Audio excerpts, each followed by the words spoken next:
그러니까 소리만 골로새서 1장 23절에서 25절 말씀을 보았습니다. 오늘 제목에는 교회에는 다양한 일꾼들의 모습들이 우리에게 비춰지고 있다는 사실입니다. 주보에는 교회에는 여러 직분의 일꾼들이 있다라고 이렇게 이야기합니다만 우리 교회뿐만이 아니라 모든 교회에는 다양한 일꾼들이 있고 다양한 직업을 가진 사람들이 교회 안에 다 있습니다. 아멘. 그래서 우리는 그 다양한 직분을 가지고 서로 섬기고 서로 도와주는 공동체로서 주님의 일을 감당하는 자들이 되어야 하는 것입니다. 아멘. 사랑하는 성도 여러분, 믿음이 없이는 하나님의 일을 할 수가 없습니다. 하나님의 일꾼이 될 수가 없습니다. 또 복음의 일꾼이 될 수도 없고 새 언약의 일꾼이 될 수도 없는 것입니다. 아멘. 고린도후서 3장 6절을 보면 그가 또 우리를 새 언약의 일꾼으로 삼으셨으니 율법 조문으로 하지 아니하고 오직 영으로 함이니 율법 조문은 죽이는 것이요 영은 살리는 것이라고 말하고 있는 것입니다. 그래서 우리는 육이라고 하는 것은 우리가 살아있을 때만이 육이 존재하고 있는 것이지 우리가 죽으면 이 육이라는 것은 아무 쓸데가 없는 것입니다. 그래서 우리는 다 버리고 갑니다. 오직 하나님의 형상을 담은 영만이 하나님께 가는 줄로 믿습니다. 아멘. 그래서 우리 교회 일꾼들은 모두가 하나님께서 정해주신 것입니다. 그래서 하나님께 정해주셨는데 믿음의 분량대로 하나님이 다 정해주시는 것입니다. 아멘. 그래서 로마서 10장 17절에서는 그렇게 이야기합니다. 그러므로 믿음은 들음에서 나며 들음은 그리스도의 말씀으로 말미암는다고 말하고 있는 것입니다. 아멘. 그래서 우리는 하나님 말씀 듣기를 사모하는 자가 되어야 하나님 앞에 인정받고 하나님이 또 다른 직분을 우리에게 주시는 줄로 믿습니다. 아멘. 이 직분을 귀하게 여기는 성도들이 될 수 있기를 바랍니다. 아멘. 나는 교회에서 장로님으로, 나는 또 교회에서 권사님으로, 또는 안수 집사님으로, 또 서리 집사님으로, 그리고 평신도로 우리가 교회에서 섬깁니다. 또는 주일학교 판사로, 또는 성가대로 여러 형태에서 우리가 섬깁니다. 그래 믿음을 따라서 하나님이 우리에게 주시듯이 교회에서도 목사와 장로님들이 함께 힘을 합해서 교회 일꾼들을 세우게 되는 것입니다. 아멘. 때가 되면 저는 일꾼 세우는 데에 있어서 때가 되면 세울 것입니다. 일꾼 세우는데 어떤 주저하지 않고 일꾼을 세워야 그 사람이 일을 합니다. 아멘. 일을 해요. 일꾼을 세워놔야. 직장에서도 승진을 시켜주면 승진한 만큼의 일을 하게 되는 것입니다. 자기의 직분에 맞게 걸맞게 일을 하는 것입니다. 항상 신입사원의 그 자리에 앉아서 일하는 것이 아니라 초신자의 일에 이 자리에 앉아서 일하는 것이 아니라 우리는 직분에 따라서 걸맞게 일을 하는 것이 우리 그리스도의 믿음의 성도들이 되어야 하는 것입니다. 아멘. 우리는 잘 알고 있는 구약시대의 모세를 보면 모세는 하나님 앞에 선택을 받았습니다. 그리고 이스라엘 백성들을 애굽에서 이끌어내서 그가 많은 환난과 어려움 가운데서도 이스라엘 백성들을 하나님이 명령하신 대로 다 이끌어서 그 명령한 대로 다 준행했다고 성경은 말하고 있습니다. 그런데 출애굽기에 들어와서 모세가 하나님의 십계명을 받고 또 성막 규례를 받고 그리고는 성막 건축을 하는 과정이 있어서 모세는 하나님의 명령하신 대로 다 따라서 준행했다라고 성경은 그렇게 곳곳에서 말하고 있는 것을 볼 수가 있습니다. 모세는 하나님의 성막 건축에 하는 데 있어서 일꾼으로 총책임자로서 모든 하나님의 성막 규례의 양식대로 그 건축을 하게 되는데 여기에도 많은 일꾼들이 일꾼들이 다양하게 일하고 있다는 사실을 우리는 믿어야 합니다. 그런데 그 일꾼들이 자기가 자원해서 하는 것이 아니라 하나님이 지명해 줬다는 것입니다. 하나님이 선택해 주셨다는 사실을 우리는 믿어야 하는 것입니다. 아멘. 그래서 나는 집사로, 나는 권사로, 나는 안수 집사로, 나는 장로님으로 세워진 것을 자랑스럽게 여기고 하나님이 주신 직분이라고 생각하시고 열심을 내어서 일하시기를 바랍니다. 아멘. 여기에 있는 목사가 또는 장로님들이 그 직분을 나눠주는 것이 아닙니다. 그 사람의 믿음을 보고 때가 되면 하나님이 선택하시고 때가 되니까 때가 참에 하나님이 그 아들을 여자에게 보내셨다고 갈라디아 4장 4절에서 말하고 있듯이 때가 참에 그리스도가 이 땅에 오신 것처럼 때가 차면 교회에서도 일꾼을 세우는 것입니다. 몇 명 안 되지만 교회에는 일꾼이 있어야 일을 하게 되는 것입니다. 하나님이 하시는 것입니다. 여기 있는 목사가 하는 것이 아니에요. 직분을 나눠주는 것이 아니에요. 저는 그런 직분을 나눠줄 권한도 없고 또 자격도 없습니다. 하나님이 하시는 것입니다. 모세가 모세에게 그렇게 하셨습니다. 자기 임무를 완수할 때 마침내 결실을 맺어가게 되는 것입니다.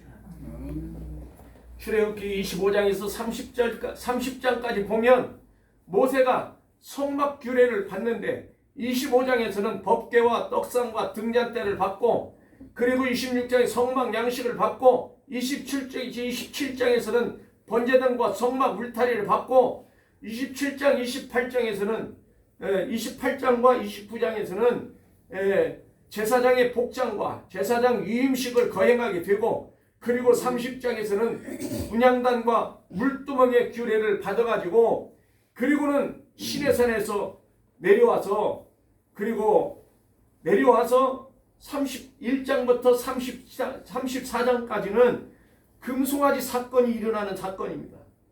내려와서 첫 번째 십계명을 받아와서 내려와다가 금송아지 우상하고 이런 것들을 보고 십계명을 깨트려 버리고 금송아지 우상 숭배에 있어서 중보 기도를 하고 그리고 다시금 34장에서 두 번째 십계명을 받으러 시내산에 올라가는 그러한 형태를 우리가 잘 볼 수 있습니다.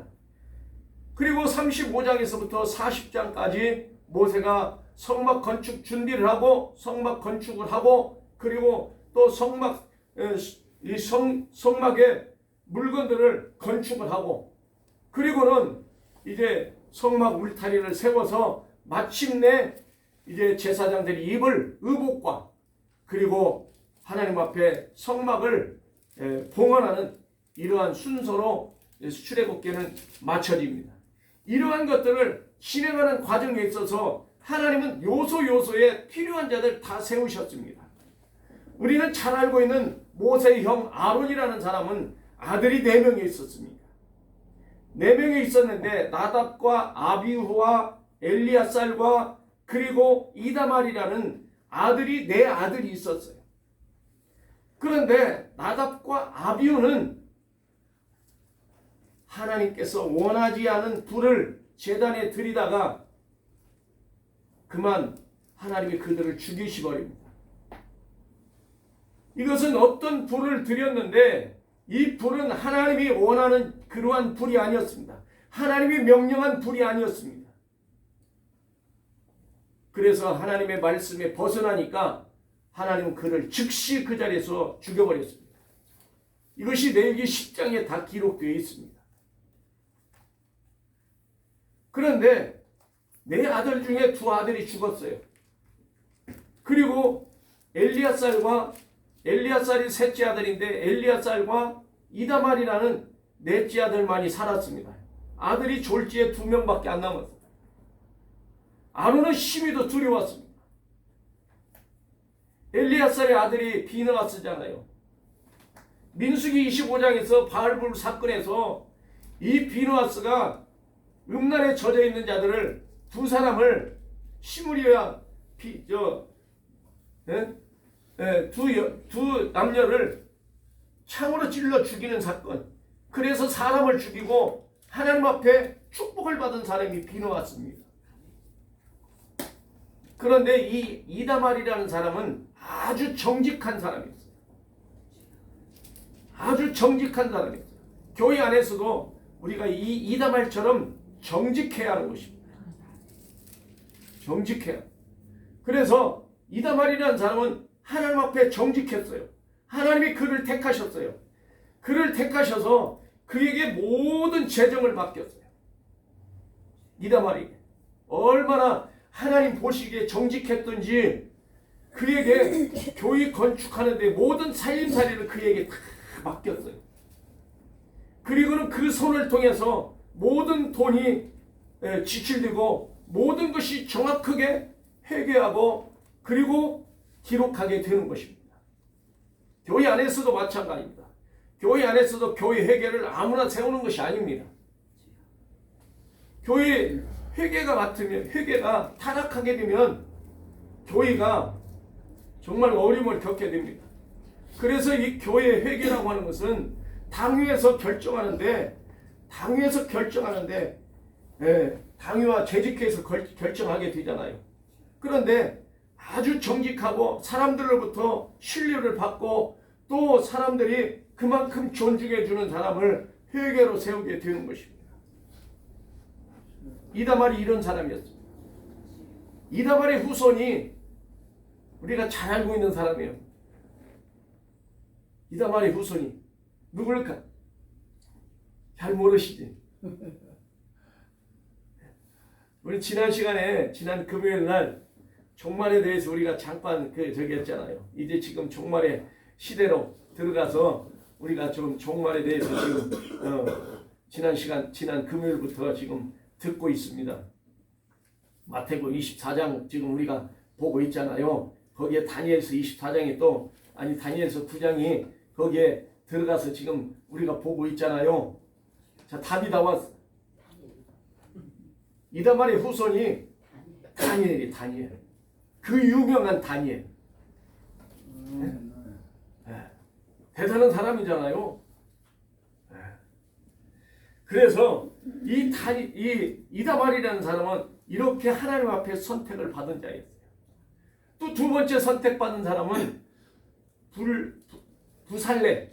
부살렐이라는 그 사람인데요. 이 사람은 히브리어는 부찰살렐이라는 뜻을 가지고 있어요.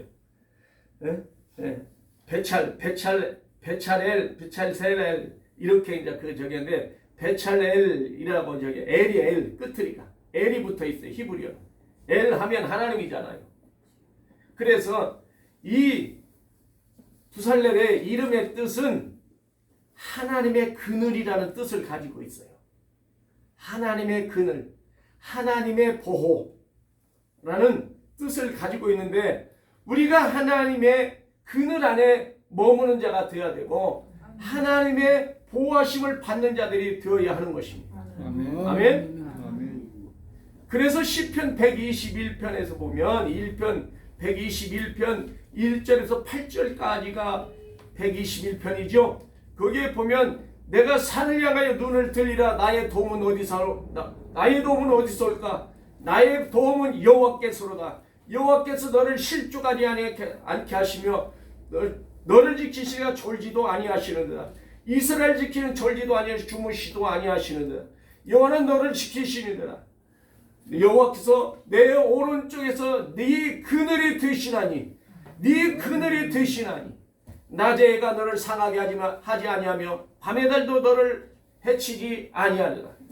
여호와께 너를 지켜 모든 환난에 지키시며 항상 내 영혼을 지키시리라. 내 영혼을 지킨다는 거예요. 보호해주고 지킨다는 거예요. 8절에 여호와께서 너의 출입을 지금부터 영원까지 지키시리라. 우리의 성도들이 이러한 축복을 받으시기를 바랍니다. 우리 성도들이 하나님의 그늘 안에 머무는 자 되고 하나님의 보호하심에 머무는 자 되고 하나님의 장막 안에 거하여 주셔서 늘 주님의 은혜 안에서 흔들리지 않고 오늘 골로새서 우리가 말씀을 들었던 것처럼 만일 너희가 믿음에 거하고 터위에 굳게 서서 흔들리지 않으면 이와 그와 그리하리라. 흔들리지 않으면 그리하리. 이 복음은 천하 만민에게 전파된 바요 나와 바울은 이 복음의 일꾼이 되었다고. 우리는 그리스도 안에서 일꾼으로 흔들리지 않는 믿음 가운데 거하시는 우리 진성교회 성도들 될 수 있기를 주님의 이름으로 축원합니다. 아멘. 부살렐처럼 부살렐은요 조각을 노, 금, 은 이러한 것들을 조각하는데 그야말로 뛰어난 사람이었어요. 그래서 하나님이 그를 택하셨습니다. 그리고 이어서 세 번째로는 오홀리압이라는 사람을 택했습니다. 오홀리압의 이름의 뜻은 하나님의 장막에 거하심이라는 뜻을 가지고 있어요. 하나님의 장막에, 하나님이 장막에 계시다라는 그 이름을 뜻이 있어요. 또 하나는 하나님께서 임재하신다라는 뜻을 가지고 있어요. 하나님의 장막 안에, 이 장막 안에 하나님이 임재해 계셔야 하는 것입니다. 그리스도의 임재가 있어야 하는 것입니다. 아버지 하나님의 임재하심이 이곳에 있어야 장막에, 성전에 의미가 있는 것입니다. 교회 안에서 맨날 다투고 싸우고 치고받고 한다면 그곳에 하나님이 계실까요? 안 계시는 거예요. 하나님이 헛된 재물을 가져오지 말아보잖아요. 내가 이거 싫어한다는 거예요. 내가 지기 무거운 짐이라는 거예요.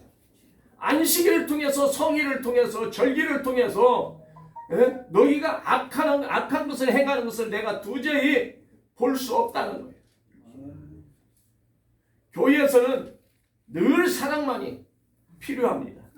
교회 안에서는 시기, 질투, 원망이 없어야 돼요. 사랑만이.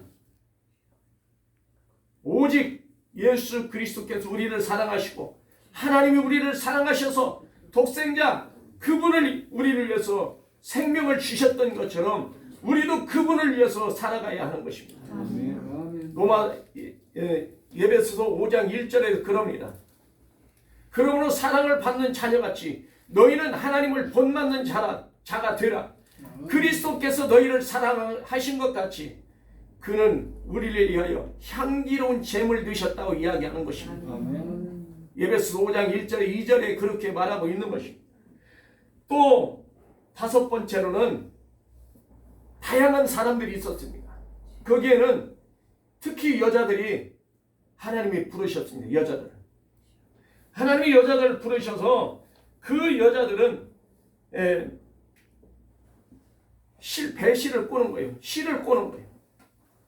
제사장 옷을 입히고 성막에 들어가는 휘장을 하는데 만드는 데 있어서 휘장에 들어가는 색깔이 4가지 색깔로 그 여자들의 손길을 통해서 그렇게 일을 하게 택하셨습니다. 청색이 있습니다. 그 다음에 자색이 있습니다. 홍색실이 있습니다. 배실이 있습니다. 그런데 청색은요, 청색은 하나님의 신성을 의미하는 뜻을 가지고 있습니다. 하나님의 신성, 청색. 우리가 가끔 하늘을 쳐다보고 하늘이 맑다, 청명하다 이런 이야기를 합니다. 그런데 모세가 중보기도 하고 그리고는 하나님의 모습을 보게 되잖아요. 청옥같이 그 발바닥을 봤는데 청옥같이 맑더라고 모세가 그렇게 말하고 있는 것을 우리는 볼 수 있습니다. 그래서 우리는 이 청색은 신성을 가리키는 것이고 또 이 자색은 왕권을 가지고 있습니다. 왕권. 우리가 드라마에서 보면 왕들이 입는 예복이 있잖아요. 이 왕권을 상징하는 옷이 있는 것입니다. 그리고 홍색실이 있습니다. 홍색실은 속죄를 의미하는 것입니다. 홍색. 예수님 십자가에 죽으실 때 피 흘려 죽으셨잖아요. 홍색실을 의미하고 있는 것입니다. 속죄를 의미하고 있는 것입니다. 그리고 가는 배실. 가는 배실은 흰색을 의미합니다. 흰색. 순결을 상징하지요. 깨끗하다 그러잖아요. 깨끗하네. 아침이는 어찌 이렇게 얼굴이 깨끗해. 가끔 그런 얘기 어른들이 하시잖아요. 네? 이 가는 배실, 이 순결을 상징하는 이런 색깔로 이 휘장 안에 들어가 있습니다. 그래서 다양한 사람들이 이렇게 많은 직분을 가지고 있다는 사실을 우리는 믿어야 하는 것입니다. 그래서 우리는 주님이 주신 교회의 일꾼의 다양한 모습들로 이렇게 세워져서 교회가 세워져 가고 또 일하게 되는 것을 우리는 볼 수가 있는 것입니다. 큰 두 번째로는 대제 하나님의 일꾼들의 특징이 있습니다. 자, 아까도 부살렐은 금, 은, 놋 이런 쇠붙이들을 다양하게 조각하는 기술을 가지고 있었고, 또 이 오홀리압은 이 조각하는 기술과 그리고 나무를 조각하는 기술을 가지고 있었어요. 이 두 사람이 하나는 금붙이를 조각해서 주면 이 오홀리압은 그 성막 안에 들어가야 법궤에 들어가야 할 모든 것들을 갖다가 나무에다 다 붙이는 작업을 했어요. 깎아서. 그 부살렐은 영이 충만했어요. 또 오홀리압도 영에 충만했어요. 하나님이 그들에게 지혜와 총명과 지식을 어마어마하게 부어주셨다고 성경은 말하고 있습니다. 그들에게 영이 충만했다고 이야기하고 있어요. 그래서 부살렐의 조수가 오홀리압입니다. 어떻게 보면 부살렐이나 오홀리압이나 똑같은 기술자잖아요. 그런데도 그는 겸손하게 부살렐의 그 밑에서 시키는 것을 다 하는 거예요. 묵묵히 다 하는 거예요. 이처럼 교회 안에서는 다양한 직분을 가지고 있지만 다양한 특징을 또 가지고 있다는 사실을 우리는 믿어야 하는 것입니다. 우리는 이러한 믿음 안에서 살아가는 성도들이 될 때 주님이 우리에게 또 축복해 주시는 것입니다. 우리는 잘 알고 있잖아요. 창세기 22장 17절에서 18절 말씀에 우리는 잘 알고 있는 거예요. 내가 네게 큰 복을 주고 내가 네게 큰 복을 주고 네 씨가 크게 번성하여 하늘의 별과 같고 바다의 모래와 같게 하리라고 하나님 말씀하시잖아요. 그러면서 네 씨가 그 대적의 선물을 차지할 것이라고 하나님 말씀하십니다. 또 이르시되 네 씨로 말미암아 천하 만민이 복을 받을 것인데 이는 네가 나의 말을 준행했다고 그렇게 하나님은 칭찬해주고 있는 것입니다. 우리는 하나님의 말씀에 그 일꾼에 순종하는 우리가 되어야 할 것입니다. 부름받은 자는 오늘 또 우리는 부름받아 나서니 보면 찬양을 했습니다. 이 찬양처럼 우리가 부름받은 나선 이 몸을 가지고 주님 앞에 헌신하는 자들이 되어야 할 것입니다. 두 번째로는 또 우리에게 말씀하십니다. 그 특징들이 있는데 첫째는 하나님의 일꾼들에게는 풍성한 영감이 있었다는 것입니다. 이 영감이라는 하나님의 영이 충만했다는 것입니다. 즉 성령이 충만했다는 것입니다. 그래서 그 영이 충만해서 차고 넘치는 것입니다. 충만하다는 그 속에는요 바늘구멍도 안 들어갈 정도로 충만하다는 것입니다. 하나님의 영이 얼마나 그에게 충만했든지 그렇게 성경은 말하고 있는 것입니다. 다윗이 성령에 충만했습니다. 사울이 처음에는 하나님의 영이 그에게 충만했습니다. 또 우리는 사도 바울이 영에 충만했습니다. 베드로가 영에 충만했습니다. 그랬더니 베드로가 지나갈 때 그림자만 밟아도 병자들이 나았다라고 이야기하고 있는 것을 우리는 사도행전에서 볼 수가 있는 것입니다. 사랑하는 성도 여러분, 우리가 이런 성도들이 될 수 있기를 바랍니다. 저 역시도 그런 목사가 되기를 원합니다. 그러나 그 영을 받았다고 해서 교만하고 자만하지 않기를 바랍니다. 그러한 하나님의 성령의 충만을 받았을 때 더욱더 겸손한 자로 고개 숙이는 자들이 될 수 있기를, 낮은 자리에 내려가시기를 바랍니다. 예수님도 말씀하셨습니다. 너희를 초청했을 때 낮은 자리에 앉으라고 이야기합니다. 상석에 앉지 말라고 이야기합니다. 상석에 앉았다가 그보다 더 높은 사람이 오면 그 자리를 내주고 또 내려가게 되는 것입니다. 얼마나 부끄럽습니까? 그래서 우리는 낮은 자리에 앉았을 때 주인이 상석에 올라오도록 초청하도록 우리가 만들어야 되는 것입니다. 우리는 교회 안에서 이런 자들이 되어야 합니다. 늘 지혜가 충만했고 지식이 충만했고 총명이 충만해서 우리는 하나님 앞에 당신이 말한 거에 다 열심으로 일을 하게 되는 것이었습니다. 둘째로는 하나님의 일꾼들은 늘 그 자리에서 그냥 안주하는 것이 아니라 하나님의 일꾼들은 부지런했습니다. 그리고 늘 창조적이었습니다. 늘 무엇인가 연구하고 어떻게 하면 교회가 부흥되고 어떻게 하면 일을 할 수 있는가. 그리고 하나님의 일을 하는 데 있어서 부끄럽지 않게 일을 하는 것입니다. 또 교회의 일꾼은 어떻게 하면 이 교회를 드러낼 것인가.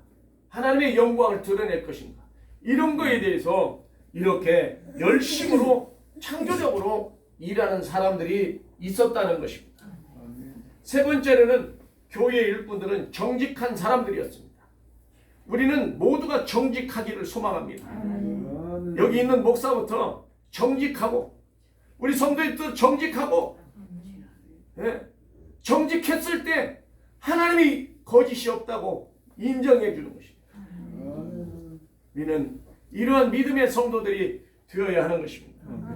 모세가 백성의 성전 건축을 명령할 때도 백성이 물질이 넘치도록 가지고 왔습니다. 넘치도록. 얼마나 많이 가져왔든지 모세가 이제 그만 가져오래. 그만 가져오래. 우리 진성교회 이런 교회가 되기를 소망합니다. 그래서 교회는 돈을 쌓으면 안 돼. 교회는 돈을 쌓으면 안 돼. 어느 정도 교회가 운영하고 이런 저희가 되면 그 정도만 교회가 돈이 있으면 되는 거예요. 목사 사례비 주고 교회에 일하는 사람들 그 사례비 주고 드리고 그래도 그 나머지는요 돈 쌓으면 안 돼. 분열 생겨 교회는. 쌓으면 안 돼. 그래서 교회는 흘려 보내줘야 돼. 갈릴리 바다처럼 흘려 보내줘야 돼. 선교하는가 교회가 돼야 되고 또 교회가 어려운 교회 있으면 선교 보내주고 그런 교회가 되어야. 저는 그런 교회를 꿈꿉니다. 우리 교회가 우리 목사님하고 가끔 차 한 잔씩 마시면